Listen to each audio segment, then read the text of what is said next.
सभी YouTube family को मेरी तरफ से राधे राधे। आज की कहानी बहुत ही संवेदनशील है। एक विधवा जिसका नाम लाजो है, वह अपने बच्चों के लिए किस प्रकार खाने की व्यवस्था करती है और कैसे लालन पालन करती है, सुनकर आपका कलेजा दहल जाएगा। कहानी पूरी ज़रूर सुने, तभी समझ में आएगी। लाजो आज अपने घर से भूखे पेट ही काम पर निकली थी। कल शाम बंगलों से मिले बचे खुचे भोजन को उसने सुबह बच्चों की थाली में डाल दिया था। बच्चे कुछ ज़्यादा ही भूखे थे। जरा देर में थाली सफा चट हो गई थी। लाजो के लिए 2 निवाले भी न बचे।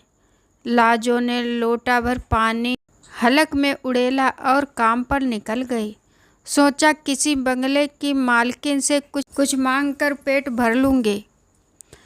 लाजो एक रिहायशी कॉलोनी के करीब बसी झुंगी बस्ती में रहती है।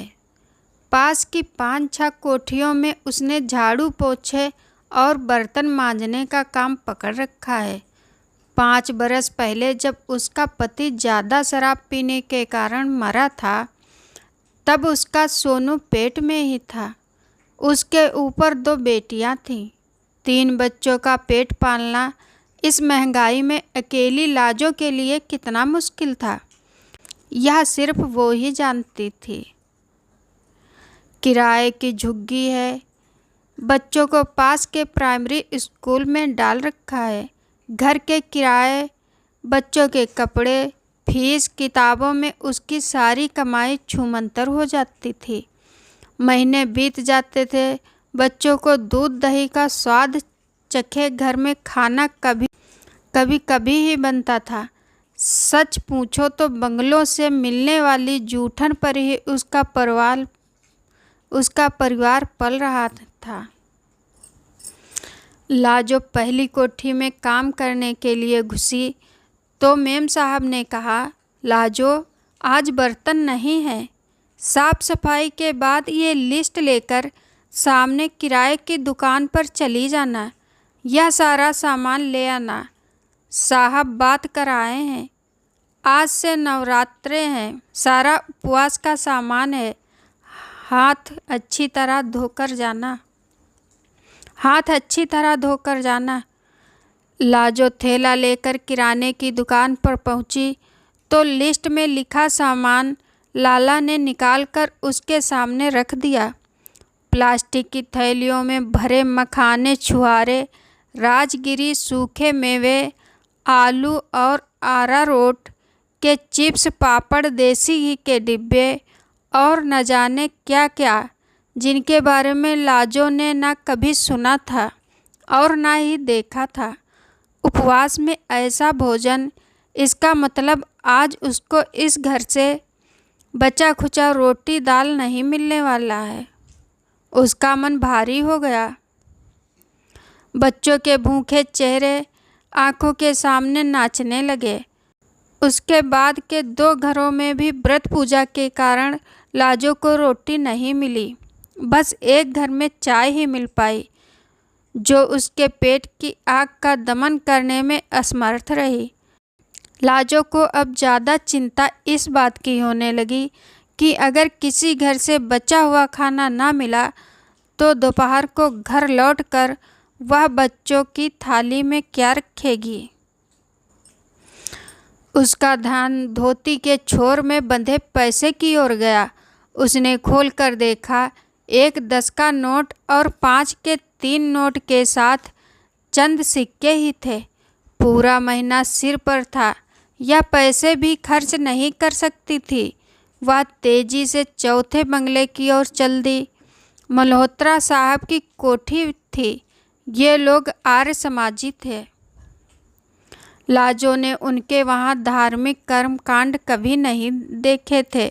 उनकी औरत तो व्रत उपवास भी नहीं करती थी। उसको उम्मीद थी कि वहाँ तो ज़रूर रोटी मिल जाएगी। गई थी। लोग कई गुटों में खड़े बातचीत कर रहे थे। लाजो का दिल किसी अनहोनी से धड़कने लगा।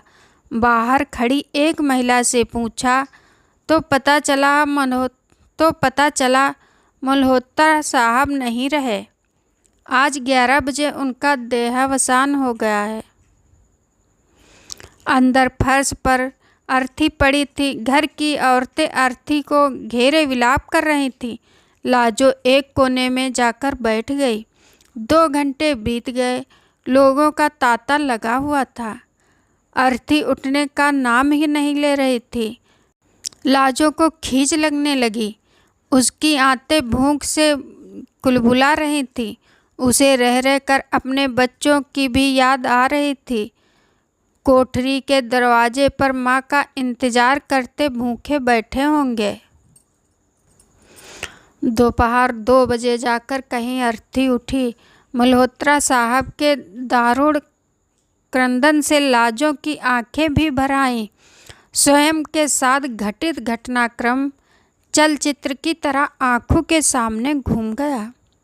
जब उसके पति की मृत्यु हुई थी, स्वयं का विलाप और दोनों बेटियों का हिचकियाँ लेना रोना याद कर उसका गला रुंध गया।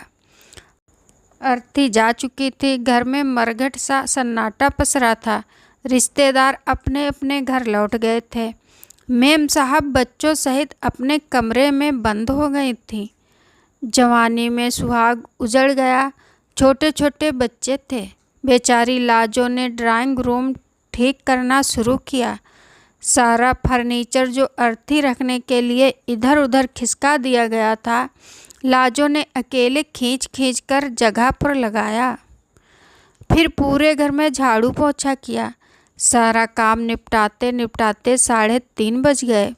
उसकी भूख भी खत्म हो चुकी थी, मगर बच्चों को भूख याद करके उसकी चिंता बढ़ती जा रही थी। काम खत्म करके वह मल्होत्रा साहब की बूढ़ी माँ के पास आकर बैठ गई। थोड़ी देर बाद बड़ी मुश्किल से बोली, अम्मा जी मैं जाऊँ क्या? कोई काम हो तो 6 बजे तक फिर से आ जाऊँगी। बच्चे घर में अकेले मेरी प्रतीक्षा कर रहे होंगे, भूखे होंगे। अम्मा जी ने हामी भरी तो वह उठी। घर जाकर पहले नहाना होगा, फिर कुछ न कुछ तो पकाना ही पड़ेगा। चाहे 15 रुपए के चावल ही जाते वक्त खरीद लेंगे। वह चलने को हुई तो पीछे से अम्मा जी की आवाज़ आई, लाजो जरा रुकना। लाजो पलट कर उनके पास पहुंची तो बूढ़ी औरत ने धीमे सुर में कहा, लाजो घर से मिट्टी उठी है, सूतक लगा है। आज दोपहर का भोजन तो पक चुका था, मगर खाएगा तो कोई नहीं। रसोई में पड़ा है सारा, तू ले जा। लाजो की आंखें एक बारगी चमक उठी। भागते कदमों से रसोई में पहुंची। रसोई में कढ़ाई भर कर पत्ता गोभी की सब्जी, दाल, पनीर की तरी वाली सब्जी, गरम डिब्बे में रखी रोटियां, भात, पापड़, अचार और ना जाने क्या क्या रखा था। अम्मा जी ने कुछ साफ पॉलीथीन की थैलियां लाजो को पकड़ा दी। लाजो ने फटाफट सारा खाना भर लिया। वह तेजी से दरवाजे की ओर बढ़ी कि जल्दी जल्दी पहुंचकर बच्चों का पेट भर दे कि अचानक उसके कदम ठिठक गए। यह खाना उस घर का था जहाँ से अभी अभी एक अर्थी उठी थी। सूतक लगे घर का खाना, क्या यह खाना वह अपने बच्चों को खिलाएगी? कोई अपशगुन तो ना हो जाएगा? वह सन्न खड़ी हो गई कि सूतक लगे घर का खाना लेकर जाएं या ना जाएं। बंगलों से बचा खुचा ले जाना अभी तक उसकी नियत थी। उसकी परिस्थितियां ही ऐसी थी।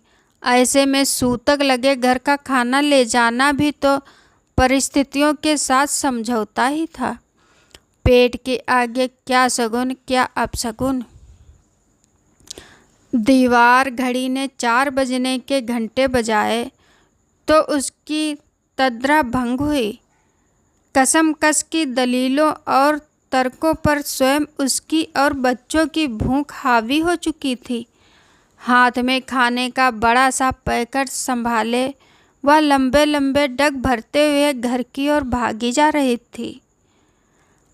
आज मुद्दतों बाद उसको और उसके बच्चों को कम से कम 2 वक्त भरपेट और अच्छा खाना नसीब होने वाला था।